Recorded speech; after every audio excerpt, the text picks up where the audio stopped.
যে হাসিনা এবং Marco রুবিওর phone আলাপ হয়েছে, এর আগেও সম্ভবত আরো মাস 2 মাস আগে একবার এই কথাটা হয়েছিল, কখনো কেউ স্বীকার করেছে কেউ স্বীকার করেনি এই অবস্থা। আসলে গত 2 দিন আগে যেটা হয়েছে এটা কি ব্যাপারে হয়েছে বা কি এই বিষয়গুলো কিন্তু জানতে পেরেছেন আপনি?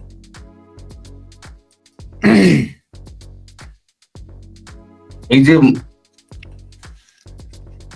আমি যখন শেখ হাসিনার সঙ্গে যখন দেখা করলাম, বিশেষ অনুমতি নিয়ে দেখা করলাম, সেই ভিডিও আমি করেছিলাম। সেই ভিডিওটার কমেন্টে 14 ডিসেম্বর ওই ভিডিওটা করেছিলাম আমি, 14 জানুয়ারি ওই ভিডিওটা করেছিলাম। 14 জানুয়ারি ভিডিওর তুমি কমেন্টে যদি দেখো, দেখবে গুলবাজ, ঢপবাজ, মানে চিটিংবাজ, গাঁজাখোর, মেয়াদ উত্তীর্ণ গাঁজাখোর, আমাদের বোকা পেয়েছে, যা খুশি তাই লিখে দিয়েছে। আমি কোনো উত্তর দিইনি। এবার যখন যুক্তরাজ্য থেকে যখন সব নেতারা গেলেন, গিয়ে তারা যখন একই কথা বললেন যে ঢোকা থেকে শুরু করে দেখা পর্যন্ত এবং কোথায় আছেন, কোথায় বসে আছেন, কিভাবে আছেন উনি, তার দেখাশোনার জন্য কজন রয়েছে, আমার ভিডিও 14 জানুয়ারির ভিডিও দেখো আর তাদের বক্তব্য দেখো, দুটো মিলালে পরে বুঝতে পেরে যাবে যে আমি তো আর গণৎকার নই, আর ভবিষ্যতেও আমি দেখতে পারি না। চোখ বন্ধ করলে আমি দেখতে পাবো যে শেখ হাসিনা ওইখানে এই করছেন ওই করছেন, তার এতজন 28 জন লোক তার সেবা এবং পরিচর্যার জন্য রয়েছে। আমি দেখে এসছি, তার সঙ্গে কথা বলে এসছি, তবে না বলেছি। তো ওটা দেখার পর কিন্তু সেও স্বীকার করলো না যে আপনি ঠিক বলেছিলেন, আপনার সঙ্গে দেখা হয়েছে। কিন্তু যা লেখার লিখে দিলেন, দুমদাম যা পারলাম লিখে দিলাম। কিছু লোক আছে নেগেটিভিটিতে ভরা, তাদের কাজ হচ্ছে সারাদিন, তুমি যে কোনো সোশ্যাল মিডিয়া যে কোনো জায়গায় যাবে, সে সিনেমা থেকে আরম্ভ করে তোমার থিয়েটার পর্যন্ত আর খবর পর্যন্ত, কিছু নেগেটিভ কথাবার্তা তুমি পাবেই। এরা হচ্ছে নেগেটিভ মানে লোকজন, এদের কথাবার্তা আচরণ সবসময় নেগেটিভ হবে। এদের গায়ে তুমি কোনো তথ্যও পাবে না, মাথা নিরেট, এরা শুধু লোককে গালি দেওয়ার জন্য বসে আছে। তো মার্কো রুবিওর সঙ্গে কথা হয়েছে, তখনও কথা হয়েছে, তখনও আমায় গুজববাজ বলা হয়েছে, এখনো কথা হয়েছে, এবং ভবিষ্যতে আমি এটা কনফার্ম নই যে গতকালকে একটা রুদ্ধদ্বার বৈঠক হয়েছে ওয়াশিংটনে মার্কো রুবিওর সঙ্গে জয়শঙ্করের, সেখানে সম্ভবত ভিডিও কনফারেন্সে শেখ হাসিনাকে ধরা হয়েছিল।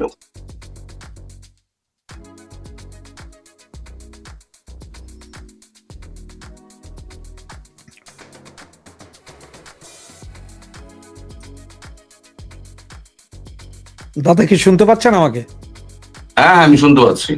জি হ্যাঁ, এই জিনিসটা আমরাও শুনেছি যে গতকালকে ভারতের সাথে বাংলাদেশ বিষয়ে একটা ডিল হয়েছে বলে বলছে, যে বাংলাদেশ বিষয়ক একটা কথাবার্তা হয়েছে আপনাদের জয়শঙ্কর সাহেব এবং মার্কো রুবিওর মধ্যে। কি কথা হয়েছে বা কি হতে যাচ্ছে এটা কি জানতে পারছেন দাদা? এটা নিয়ে আমরা ভিডিও করেছিলাম, আমি তো বলি, সেটা হচ্ছে একটা চুক্তি হয়েছে, সেটা সারসংক্ষেপ, চুক্তিটা পুরো তো আমি পাবো না, এই সারসংক্ষেপ যেটা আছে সেটা আমি ভিডিওতে কিন্তু বলেছিলাম। সেটা হচ্ছে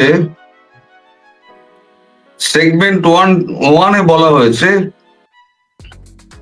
স্ট্র্যাটেজিক বিষয়ে আকাশ সমুদ্রপথ আর international terrorism, cross border terrorism নিয়ে অর্থায়ন, এগুলো হলে সার্জিক্যাল স্ট্রাইক ভারত করতে পারবে।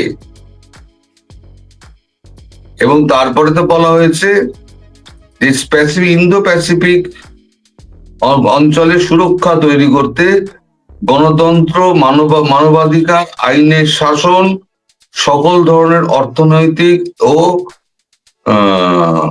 অসামাজিক কর্মকাণ্ড এগুলো বন্ধ করতে হবে। ইউএস এর সঙ্গে একটা সর্বাত্মক সহযোগিতা এবং সমঝোতা তৈরি করার দায়িত্ব হচ্ছে ঢাকার, আর ভারত, দিল্লি এবং ওয়াশিংটন পারস্পরিক মর্যাদার ভিত্তিতে ইনডেফিনিট আগামী 10 বছর 2036 পর্যন্ত একযোগে কাজ করে যাবে। কৌশলগত সিদ্ধান্ত বাস্তবায়ন চলমান থাকবে, প্রতি 3 মাস অন্তর অন্তর এটা পর্যালোচনা করা হবে। এইটা ছিল চুক্তির একটা সেগমেন্ট 1-এ। তারপর সেগমেন্ট 2, 3, 4, 5-এ কি আছে আমি জানি না, যেটা জানি না তা নিয়ে আমি আর কথা বলবো না, আন্দাজে কথা বলে লাভ নেই। কারণ এই চুক্তিগুলো কিন্তু পরবর্তীকালে প্রকাশ পাবে, আস্তে আস্তে প্রকাশ পাবে এই চুক্তিগুলো। আপনাদের চুক্তি তো কোনো নন ডিসক্লোজাল চুক্তি হয় না ভারতের, বাংলাদেশও এর আগে কোনো নন ডিসক্লোজাল চুক্তি শেখ হাসিনা সরকার করেনি, এখন বাংলাদেশ সরকার করছে নন ডিসক্লোজাল চুক্তি। তো দাদা অনেকে প্রশ্ন করছেন যে দাদা আপনি এবং আমার কথাও বলছেন যে আমরা বলছি যে নির্বাচন হবে না, যেটা আমাদের এই মুহূর্ত পর্যন্ত বিশ্বাস যে নির্বাচন হবে না। এবং আমি আজকে যতটুকু খবর পেলাম, এটা শুধু আপনারা ইন্ডিয়ান গভর্নমেন্টই যে ওই নন ফ্যামিলি করেছে তা না, ইউরোপীয় ইউনিয়নের ম্যাক্সিমাম দেশ নন ফ্যামিলি করে দিয়েছে, ইউরোপিয়ান ফ্যামিলি চলে এসছে অলরেডি। বিভিন্ন দেশ আবার ওই গতিবিধির উপরে বলেছে যে নির্বাচন আসছে, সহিংসতা হতে পারে, সকলকে সাবধান, এগুলো জানিয়ে। এবং ইউরোপীয় union, America, great Britain, France, এদের আজকে যে বৈঠক, সেই বৈঠকেও বলা হচ্ছে যে নির্বাচন না হওয়ার সম্ভাবনা 99%। এবং এই কথাগুলো তারা গতকাল নাকি সকালবেলা আলোচনা হয়েছে, এই নিউজটা আমার কাছে আছে। এবং গতকাল বিকাল থেকে হঠাৎ করে শুরু হলো কি, হাদি হত্যার বিচার হইতে হবে, নির্বাচনের আগে ফাঁসি হয়ে যেতে হবে, এইটা বলে যমুনায় ঘেরাও। আজকে তো অবস্থা খুবই খারাপ। এর ভিতরে সম্ভবত আপনার এই চা বিক্রেতা রনি, যে এখন কয়েক কোটি টাকার মালিক, সে গুলি খেয়েছে একটু আগে, ফেসবুকে 6 লাখ, পুলিশ ব্যাপক ধোলাই করতেছে এদেরকে। সব ঘটনাগুলো দেখে আপনার কি মনে হয় যে নির্বাচনটা কি হবে নাকি অন্য কিছু ঘটে যাচ্ছে দাদা? না, এটা অনেকদিন আগেই বলেছিলাম নির্বাচন হবে না। তার কারণ হচ্ছে যখনই যে দল দেখবে যে তার জেতার ক্ষমতা নেই, সেই দল কিন্তু করবে কি, সে বিএনপিও আর জামাত হোক, বিএনপিও যেমন চাঁদাবাজি করেছে, তার মারপিট করেছে, পরিচিত দল, জামাতও রক কাটা হিসেবে পরিচিত। ফলে যে কেউ একটা নির্বাচন বয়কট অথবা হিংসাত্মক কার্যকলাপ করবে, সেটা হচ্ছে নির্বাচনের ঠিক আগে, এবং এমন একটা কাণ্ড হবে সেখানে নির্বাচনটা বাতিল হবে। নির্বাচনটা, এটা চাইছে, ইউনূসও চাইছে এই নির্বাচনটা কোনো মতে বাতিল হয়ে যায়, তাহলে ইউনূস তার মসনদে আরো কিছুদিন টিকে যাবে, এটা চাইছে আমাদের ইউনূসও চাইছে। তাই এরাও কি এখন নির্বাচন বাতিল চাইছে? ইউনূসও বাতিল চাইছে নির্বাচন নাকি? ইউনূস ভেতরে ভেতরে চাইছে, বাইরে কিছু বলছে না। ইউনূস ভেতরে ভেতরে চাইছে, ও দেখাচ্ছে যে আমি নির্বাচন দিয়ে বেরিয়ে যাব, কিন্তু ভেতরে ভেতরে চাইছে। কারণ নির্বাচনটা যদি হয়ে যায় তাহলে ওর আর কোন রকম রোল থাকছে না। এবং এখন ও যদি নির্বাচনটা হয়ে যায় কোনোভাবে, ওর সমস্ত প্ল্যান ফেল করলো, দুজনে হাত মিলিয়ে বললো ঠিক আছে চলো আমরা আসন ভাগাভাগি করে আমরা করে নিচ্ছি, তাহলে পরে তার জন্য ও একখানা ফাইনাল বাঁশ দিয়ে গেল। এই যে নন ডিসক্লোজার এগ্রিমেন্ট যেটা করলো, সেই নন ডিসক্লোজার এগ্রিমেন্টে আমি চুক্তির ভেতরের কিছু অংশ বলেছি সন্ধ্যের ভিডিওতে, সেইখানে করে বাংলাদেশকে পুরো একটা আমেরিকার কয়েদ রাষ্ট্রে পরিণত করলো। সেখানে আমেরিকা যা পাঠাবে শুল্কহীন ভাবে, গাড়ি থেকে খাবার পত্র সমস্ত কিছু পাঠাবে, আর কোনো গুণগত মান সেখানে তুমি চেক করতে পারবে না। চায়না থেকে কোনো অস্ত্র, ওই সাবমেরিন, বিমান এসব কিনতে পারবে না, যা কিনতে হবে আমেরিকা থেকে কিনতে হবে। বকলমে আমেরিকায় চালাবে হচ্ছে বাংলাদেশ। এটা বাংলাদেশের সঙ্গে নন ডিসক্লোজার এগ্রিমেন্ট করেছে। নন ডিসক্লোজার এগ্রিমেন্ট করে তিনি এখন একটা সেফ এক্সিটের রাস্তা খুঁজছেন, যেটা সিআইএও তাকে নিয়ে যাওয়ার জন্য চেষ্টা করছে প্রাণপাত। আমি এটা আগেও ভিডিও করেছি, যে কোনো দিন ও যদি নির্বাচন হয়ে যায় তাহলে 3 দিনের মাথায় কি 4 দিনের মাথায় ও হাওয়া হবে। কারণ ও এখন দাদা গতকালকের মিটিং এর যে খবরটা, এটা কিন্তু আমার কাছে একদম 100% গ্যারান্টেড খবর। কারণ আমার এক ফ্রেন্ড আছে যে এপিতে চাকরি করে, ফরাসি, সে আমাকে যেটা কনফার্ম করলো আর কি, যে ইউরোপীয় ইউনিয়ন, ব্রিটেন তো ইউরোপীয় ইউনিয়ন নাই ওরা, তারপরে আমেরিকা সহ যে কথাবার্তা হয়েছে যে নির্বাচন হবে না। তো আমি যেটা আপনাকে বারবার বলছিলাম যে এরপর থেকে হাদি হত্যার বিচার, এবং আজকে সারা দিনের তো অবস্থা খুবই খারাপ। এখন একজনে কমেন্টস করছেন যে 2 জনের অবস্থা খুবই সিরিয়াস। আর আমি কিছু ভিডিও যেগুলো দেখেছি, এগুলো প্রচন্ড অবস্থা খারাপ ভিডিওই দেখেছি, খুব মাইরধর পুলিশ। এইটা কি নির্বাচন না হওয়ার একটা পায়তারা করা হচ্ছে কিনা এই ঘটনাগুলো? এটা কি ইউনুসি করাচ্ছে নাকি? দেখো, যে কেউ একজন তো করছে, পেছনে তো কলকাঠি যে কেউ একজন নাড়ছে, কে নাড়ছে বলা মুশকিল, কিন্তু কলকাঠি একটা নড়ানো হচ্ছে। আমি যা বলেছিলাম নির্বাচনটা একদম বাতিল করার জন্য, তাহলে এটা ছাড়া কোনো উপায় নেই। এখন যদি বিএনপি দেখে জামাত ক্ষমতায় বসে যাচ্ছে, বিএনপি আর আওয়ামী লীগ এই দুটোই তো প্রতিষ্ঠিত দল, জামাতের কত ভোট ছিল, 2 থেকে 4%, 5% বড় জোর। তারা যদি এখন 34-35% ভোট নিয়ে, মোট ভোট পড়বে 53 থেকে 54%, ঠিক হয়ে গেছে, এটা দেখানো হবে। তো সেখানে যদি তারা দেখে যে জামাত ক্ষমতায় চলে যাচ্ছে, আমরা বুড়ো আঙুল চুষছি, বিএনপি কি ছেড়ে দেবে? অথবা জামাত যদি দেখে যে আমরা এই সমস্ত লড়াই ফড়াই করলাম, এদের মধ্যে ঢুকে এই যে সমস্ত বিপ্লব টিপ্লব করলাম, ভাঙচুর করলাম, আমরা জ্বালালাম, 32 নম্বর জ্বালালাম, বঙ্গভবন আমরা, শেখ হাসিনা যেখানে থাকতেন সেই জায়গাটা যেন কি নাম যেন, শেখ হাসিনার আবাসস্থল, গণভবন গণভবন আমরা ভাঙচুর করলাম, টয়লেট পর্যন্ত উঠিয়ে দিয়ে এলাম, তাহলে কি পেলাম?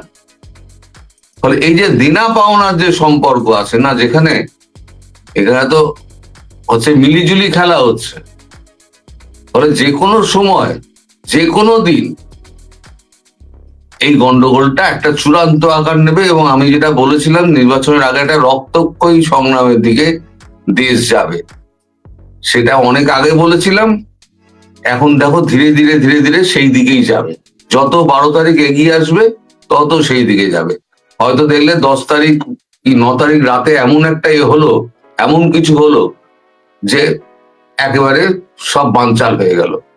যদি তাই না হতো, তাহলে পরে এই যে আমাদের ওয়াকারুজ্জামান জামাতি, তিনি ক্যান্টনমেন্টে দৌড়দৌড়ি ছুটোছুটি করছেন কেন, এবং সবাইকে হ্যাঁ ভোট দেওয়ার জন্য এত উৎসাহিত করছেন কেন?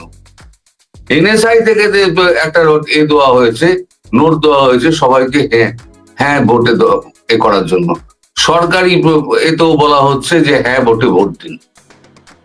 জি, কনস্টিটিউশন যে চেঞ্জ হয়, তাহলে পরে এখানে আজীবন আমাদের ইউনুস এখানে থেকে যাবে, রাষ্ট্রপতি হয়ে যাবে, কনস্টিটিউশন চেঞ্জ হয়ে গেলেই হয়ে গেল।